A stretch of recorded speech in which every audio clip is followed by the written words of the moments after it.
Hello my dear friends, welcome to Java programming playlist. We have seen how can we define methods in Java, and also we have seen the concept of method overloading. So in this video we are going to see a very important concept that is called recursion, and how can we write recursion in Java.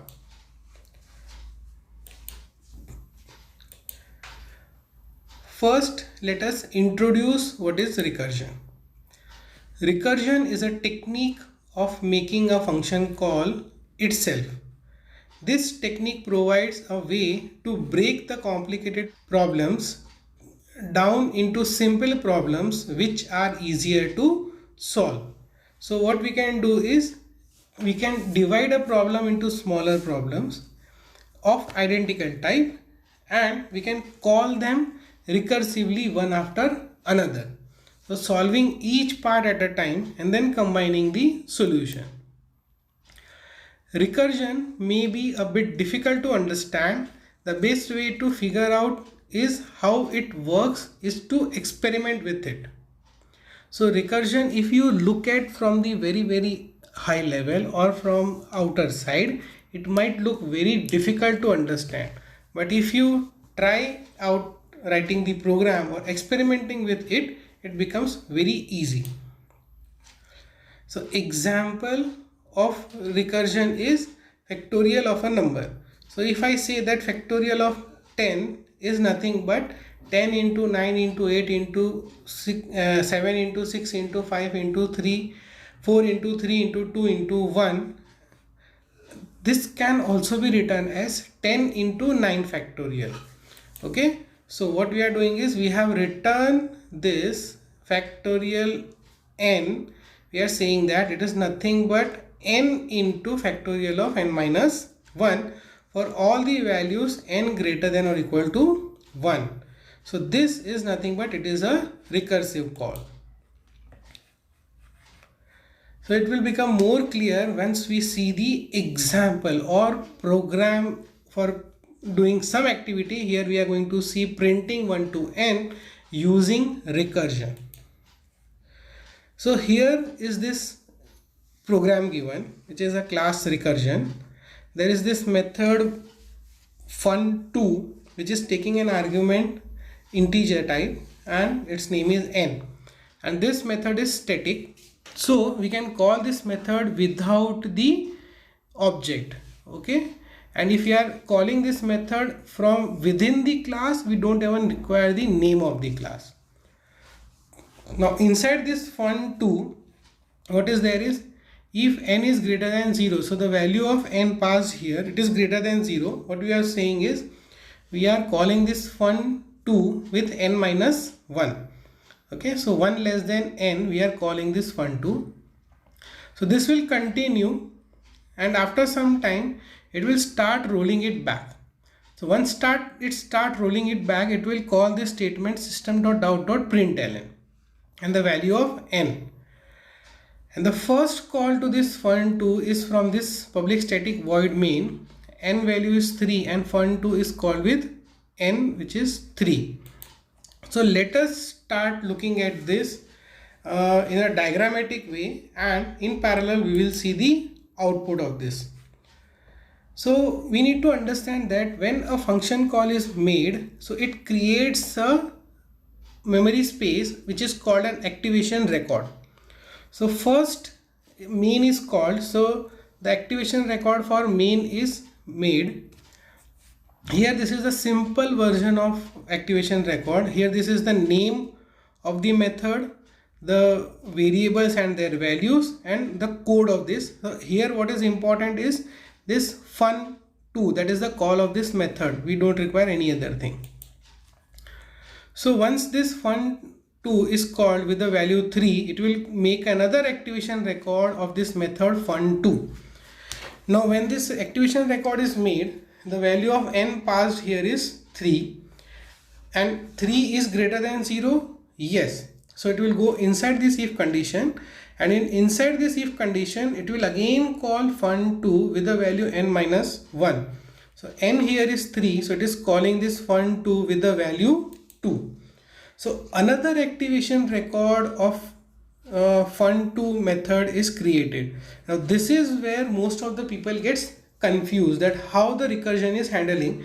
So if you see the every function call as different activation record, it will make it little bit clear to you that what is happening. Now in the second this activation record of fun2, the n value is 2 because here it is called with the n minus 1, which is 2. So n value is 2. Now 2 is greater than 0. Yes. So it will again go inside this if condition, and here it will again call fun2 with n minus 1. So n minus 1 here will be 1 because my n value is 2. So when this fun2 is again called, another activation record is created with the for the method fun2. My n value is 1. 1 is greater than 0. Yes. So it will again go inside this loop and it will call fun2 with n minus 1. So it is 1 minus 1, which is 0. Now once this is there, it will again create another activation record, but that I am not showing because here my n value is 0. So once my n value is 0, it will go to this 0 greater than 0. No. So it will come out of this fun2, the last call of fun2, and it will return us to this activation record, the last activation record. So you can imagine there is another activation record fun2, n value 0. So n value 0, that means nothing is done and it is returning back. Now the returning back is done in the reverse order of the call made.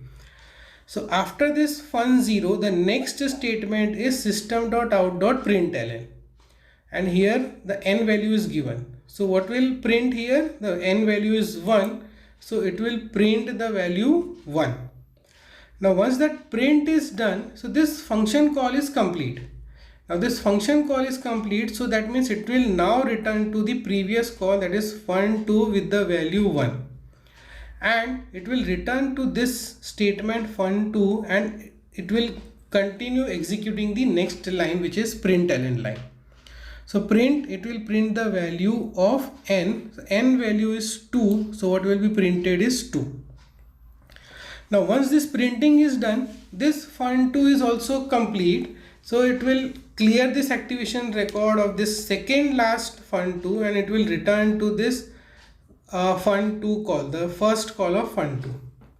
Here after this fun2, there is again printf statement, println statement, printing the value of n. So n value is 3. So what it will do is it will print here 3. Now after printing 3, there will be a return call to the main. Now after this, so this all activation records are gone. Now only activation record is this main.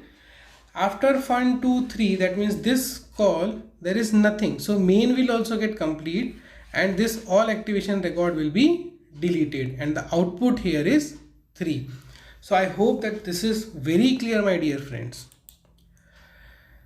Now in case of recursion, there are different types of recursion. Basically there are two types of recursion.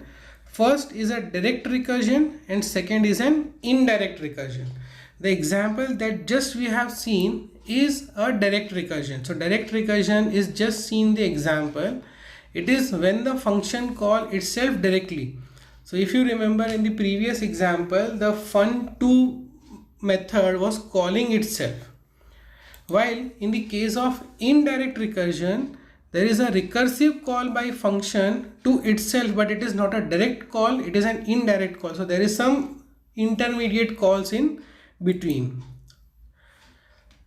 So let us see an indirect recursion example. So here you can see that there is this class of indirect recursion. There is this method fun1, then there is this method fun2, and there is third method main. In main you are calling fun1.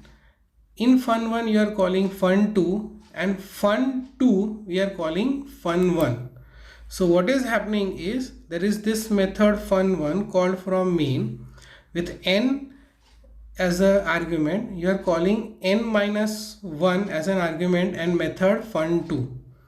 And in fun2 n is the argument and you are calling fun1 with n as an n minus 1 as an argument. So we are calling fun2 from fun1 and fun1 from fun2. So this is called an indirect recursion. That means there is a function fun1 which is calling itself, but it is not a direct call. Fun1 to fun2 and fun2 to fun1. So there is this indirect. There might be a double indirect. This is double indirect recursion. There might be a triple indirect or 4-step indirect or n-step indirect function call.